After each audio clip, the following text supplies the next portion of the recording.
Bonjour, voilà, je fais cette petite vidéo rapide suite à une question qui m'a été posée tout à l'heure par une personne proche de moi qui m'a demandé « Mais comment est-ce que tu fais pour rester seul et te sentir aussi bien, toujours aussi bien ?» Voilà, la question est très pertinente parce que dans la société d'aujourd'hui, il est très difficile, surtout même pour les étudiants, d'accepter la solitude. Il est vraiment très difficile de rester seul parce que le fait d'être avec des gens, voilà, ça nous donne l'impression qu'on est vivant, voilà, qu'on comprend le monde. C'est pas mal, c'est une réalité. Lorsque vous êtes avec des gens, ça vous permet de comprendre mieux votre environnement, de vous rapporter aux personnes et ainsi tirer également des leçons. Mais je pense qu'on tire aussi de très belles leçons lorsqu'on apprend à vivre seul. Moi je dis, apprendre à vivre seul la solitude ne devrait pas être conçue comme une fatalité.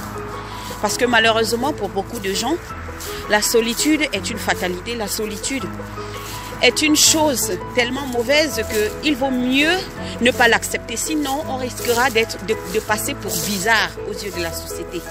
Ce que moi je vais vous dire, mes amis, vous n'avez pas besoin de faire des choses pour que les gens pensent ce qu'ils pensent. Parce que les gens penseront toujours.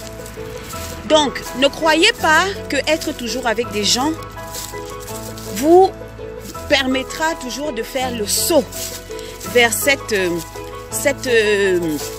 comment est-ce que je pourrais appeler ça? Cette nouvelle entreprise que vous avez décidé d'embrasser. Voilà une nouvelle année. Vous aurez sûrement eu vos ambitions. Vous aurez sûrement eu déjà vos objectifs bien placés. Mais si en aucun moment vous n'acceptez le fait que pour mener à bien certaines initiatives dans votre vie, vous devez rester seul, alors commencez dès maintenant à repenser vos objectifs parce que la solitude est également une bonne conseillère. La solitude n'est pas forcément un mal pour celui-là qui veut grandir. La solitude n'est pas... C'est le mot qui fait peur en fait. Moi je dis c'est le mot qui fait peur. Parce que quand on dit solitude, on a l'impression qu'on est seul au monde. Non.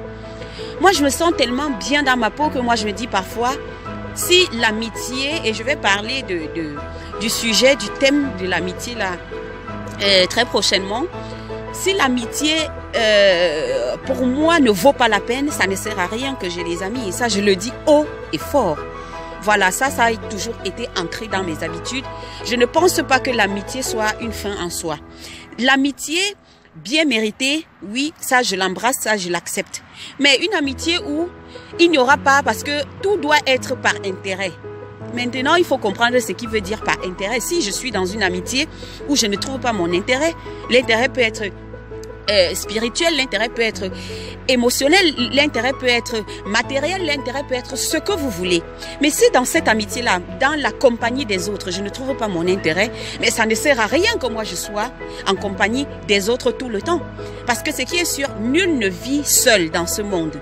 Donc, quand moi je parle d'être en compagnie des autres, c'est un peu comme dire... être forcément assis à parler, à discuter des sujets avec X ou Y, prendre mon téléphone à longueur de journée pour discuter, ça sont des choses que je fais vraiment rarement. Voilà, très rarement. Et si je le fais même, c'est parce que vraiment, cette personne-là compte pour moi. Parce que pour moi, la solitude est un trésor. La solitude est une conseillère. Le fait de rester seul, ça me permet de faire le vide à l'intérieur de moi et de me pacifier avec moi-même. La solitude pour moi est un ami qui me conseille. Voilà pourquoi quand moi j'entends des gens dire, voilà le 31 décembre, moi je fais mon bilan de vie, mon bilan de l'année, moi je dis, mais ça c'est un peu, voilà... C'est un peu trop coincé, voilà, parce que pour moi, vous ne devriez pas attendre la fin d'année pour faire votre bilan. La fin d'année, ça se fait normalement à chaque fois qu'on en a l'occasion. Et si vous avez appris à vivre seul, à vous dégager un peu, à rester un peu loin des autres, à rester un peu loin des embouteillages, à rester un peu loin, voilà, de tout ce qui est masse. vous allez comprendre cela. Parce qu'on n'a pas toujours besoin d'être avec les gens pour avancer.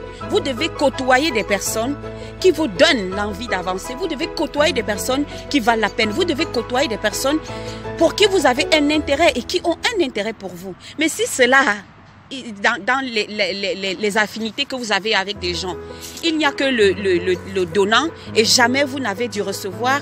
Mais disons-nous la vérité, ça ne sert à rien. Donc pour moi, en fait, la solitude n'est pas si mal que ça, si vous savez bien. Si vous savez bien gérer, voilà, ces moments où vous retrouvez sans la compagnie des autres. Ça peut même être avec votre famille. Vous avez parfois besoin de vous retirer un peu pour mieux comprendre exactement quels sont les pas, quels sont les prochains pas à achever dans votre vie. Quelles sont les initiatives que vous allez prendre par rapport à vos études.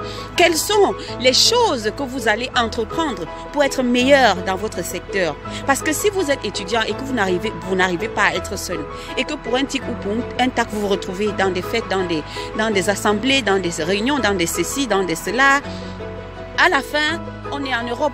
Vous allez finir un jour où tous ces gens que vous avez cru être votre compagnie ou bien être des amis pour vous, quand ils vont vous s'éclipser, c'est là où on va comprendre, on va entendre parler de stress. C'est où on entend souvent parler de stress. Or, si vous aviez déjà compris que la solitude, en fait, est votre meilleure compagnie, parce que d'abord, vous êtes né seul, jamais vous n'aurez ce problème-là. Donc là, maintenant, je suis dans un parc. Et c'est ce que je fais. Si je ne vais pas à mes conférences, voilà, si je ne vais pas à des rencontres littéraires, si je ne vais pas, voilà, ça m'arrive d'aller également m'amuser, si je ne vais pas au cinéma, je sors et je reste en compagnie de moi-même sans avoir besoin de qui que ce soit. Même pas de mes bébés, voilà. Parce que c'est important, d'accord? Et puis même quand on parle de s'ennuyer là, lorsque vous avez ressenti la solitude en fait, c'est parce que vous avez l'impression que vous n'avez rien à faire. Parce que normalement, vous ne pouvez pas dire que vous vous ennuyez au point de... Vous êtes tellement seul au point de vous ennuyer. Mais attendez, quand moi-même je parle de sortie là, que voilà, je vais à ceci, je vais à tel endroit, c'est parce que c'est par choix. Mais carrément, moi, j'ai presque jamais de temps pour ça.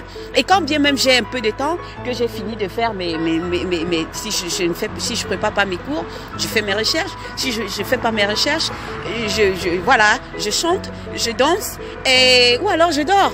Voilà, ou je cuisine des petits plats que je crée pour moi-même. C'est très important, où je m'occupe de ma famille. C'est important. Bon, moi, je parle pas maintenant de famille, là. Moi, je suis en train de parler pour les étudiants. Donc, voilà ce que vous pouvez faire. Des trucs comme ça, c'est important. Et puis même, c'est pas comme si vous connaissez déjà l'histoire de tous les pays du monde. Vous ne connaissez pas les présidents de tous les pays. Vous ne connaissez pas l'histoire de tous ceux-là qui ont lutté pour la cause noire. Hein? Allez faire des recherches pour ça. Vous ne savez pas si c'est vrai que Christophe Colomb a parcouru l'Amérique. Allez, faites des recherches, faites des choses utiles, pas forcément être avec des gens pour vous sentir utile. Soyez utile pour vous-même et pour votre brain. C'est très important. Hein? Et cette envie-là, voilà, d'être en compagnie des gens, ce qui n'est pas mal. Ne vous sentez pas emprisonné par le fait que, parce que vous êtes avec des gens, vous ne dépendez que d'eux.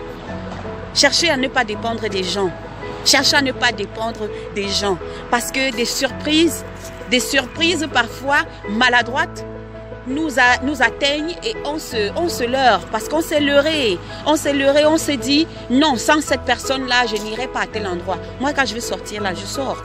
Je n'ai pas besoin de la compagnie de qui que ce soit. Je sors, je fais mes trucs, je n'ai pas besoin. Donc moi, je me mets toujours à votre place. En tant qu'étudiant, je sais que ça peut être difficile. Vous êtes en résidence, c'est tout. Vous avez votre chambre, c'est vrai, ça peut être difficile. Mais sachez-le, ce n'est pas un mal. Ce n'est pas un mal. Prenez votre mal en patience si vous n'avez pas votre famille sur place. Si vous n'avez pas... voilà, papa et maman sur place, vos frères et sœurs sur place, vous n'avez pas besoin de vous sentir seul juste parce que, voilà, vous n'avez pas d'amis. Non, vous n'avez pas besoin d'avoir des amis pour vous sentir vivant. D'accord? Voilà, c'était Miss Michelle pour le compte de Maïma Apisou Services Education. À la prochaine. Bonne année de nouveau.